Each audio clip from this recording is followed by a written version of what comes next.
If I continued living the way I was living, I would have slowly lost respect for myself, not in one dramatic moment, but quietly, day by day. You know that feeling when you wake up and already feel behind, when your mind feels noisy, when you react to everything, when you say things you regret, when people's opinions affect you more than they should, when your emotions control your decisions. And the worst part, you know you're capable of more, but something keeps pulling you back into old habits. Scrolling when you should be working, explaining yourself when you should stay silent, chasing approval when you should walk away, overthinking when you should act. You don't feel weak, you feel scattered. That was me. Externally, everything looked fine, but internally, there was no control, no stillness, no real power. And then something shifted, not over months, not over years. In 1 week, 7 days of small Stoic habits, quiet changes, simple decisions, and everything started feeling different.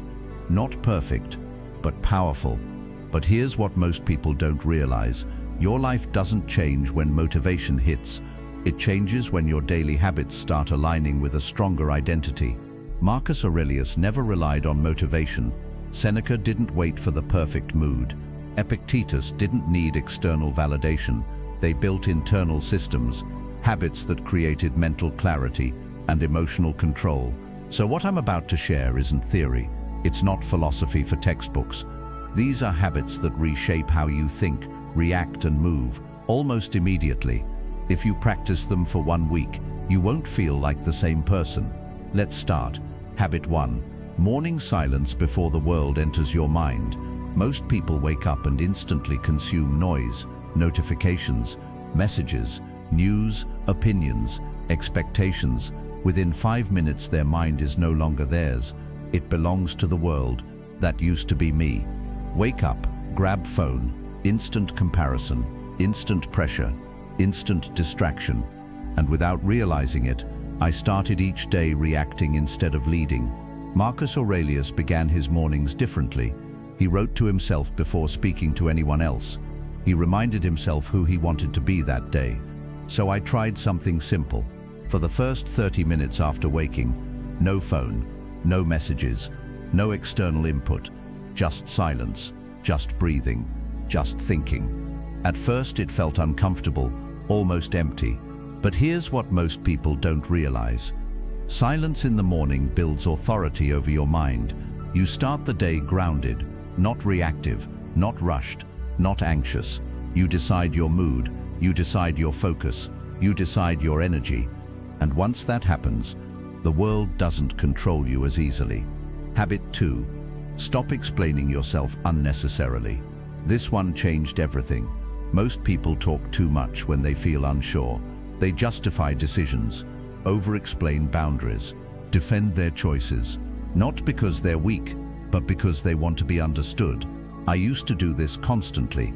If I said no, I explained why. If I set a boundary, I softened it. If someone misunderstood me, I rushed to clarify. Then I read something from Epictetus. If someone speaks badly of you, do not defend yourself against the accusations, but reply, "He was ignorant of my other faults, else he would not have mentioned these alone." In other words, stop needing everyone to understand you. So for 1 week, I practiced saying less, not cold, not rude, just clear. No, I can't. I prefer this. That doesn't work for me. And then, silence. No long justifications, no nervous talking, no over-explaining. This is where everything changes. When you stop explaining every decision, people start respecting your presence more. Your words gain weight, your boundaries feel solid, your energy feels grounded. Silence signals certainty. Habit 3. Detach from immediate reactions. Someone ignores your message, you feel it. Someone criticizes you, you react. Someone disrespects you, you tense up. Most reactions happen automatically, without thought, without control.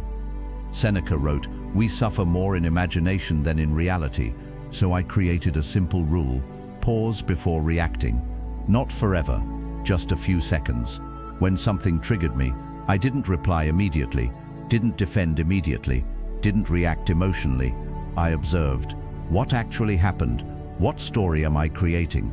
Does this deserve my energy?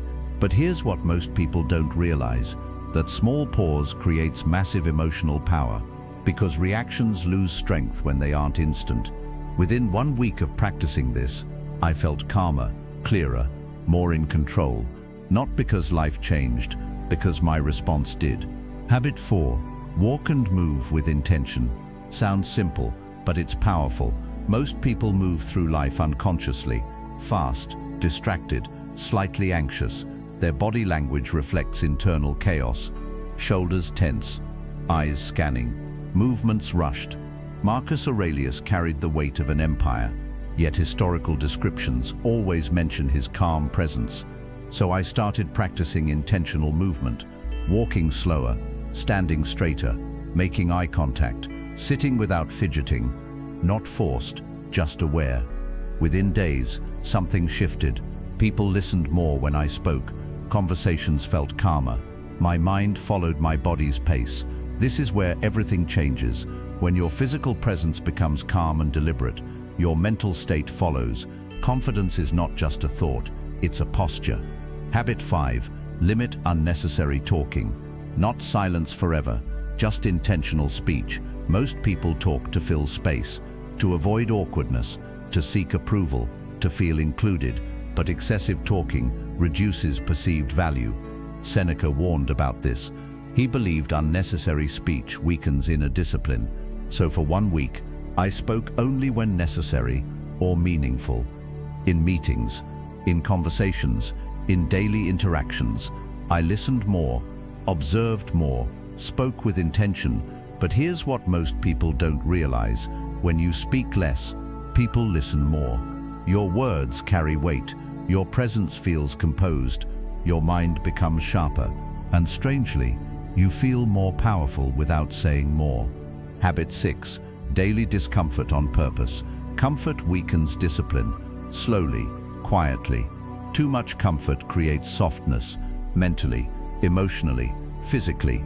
Epictetus practiced voluntary discomfort, cold, simplicity, restraint, not to suffer, to strengthen control. So I added small daily discomforts, cold showers, extra workouts, finishing tasks when I didn't feel like it, sitting with boredom instead of escaping it.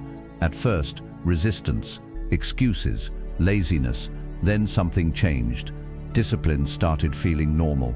Comfort stopped controlling me. This is where everything changes. When you train yourself to handle discomfort, life stops intimidating you, because nothing feels overwhelming anymore. Habit 7. End the day with honest reflection. Every night, before sleep, no phone, no distractions, just one question. How did I live today? Marcus Aurelius did this constantly. He reviewed his actions, his reactions, his thoughts, not with guilt, with awareness. So I tried it. Where did I react emotionally? Where did I stay calm? Where did I waste energy? Where did I act with discipline? No judgment, just observation. But here's what most people don't realize. Self-awareness accelerates growth faster than motivation. When you see your patterns clearly, you naturally start improving them. Within 1 week, I felt more intentional, more conscious, more in control of myself. Habit 8. Reduce emotional dependence on outcomes.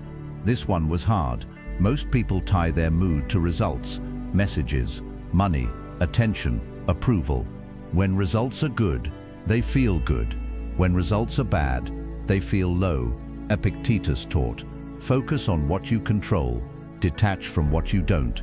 So I practiced giving full effort without emotional attachment to outcomes. Work done well, regardless of praise, kindness given, regardless of response, consistency maintained, regardless of recognition. At first it felt unnatural, but then freeing, because my mood stopped fluctuating based on external events. This is where everything changes. When your emotional state no longer depends on outcomes, you become stable, and stability feels powerful. Habit 9. Protect your mental environment.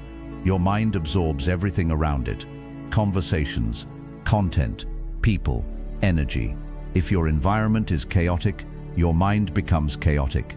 So for 1 week, I became selective, less negative content, less draining conversations, less pointless scrolling, more reading, more silence, more focus.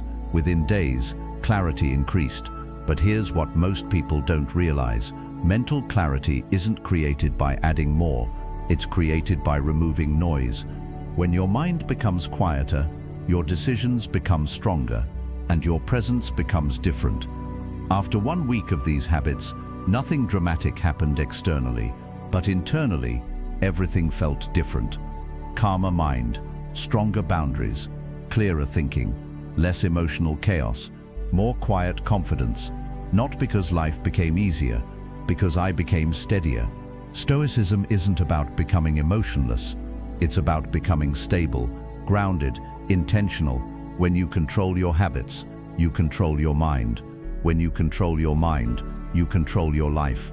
So try this. For 1 week, live with intention, speak less, react slower, observe more, choose discipline, choose silence, choose self-respect, not to impress anyone, not to prove anything, but to feel what real internal power feels like. And once you feel it, you won't want to go back, because nothing is more addictive than being in control of yourself.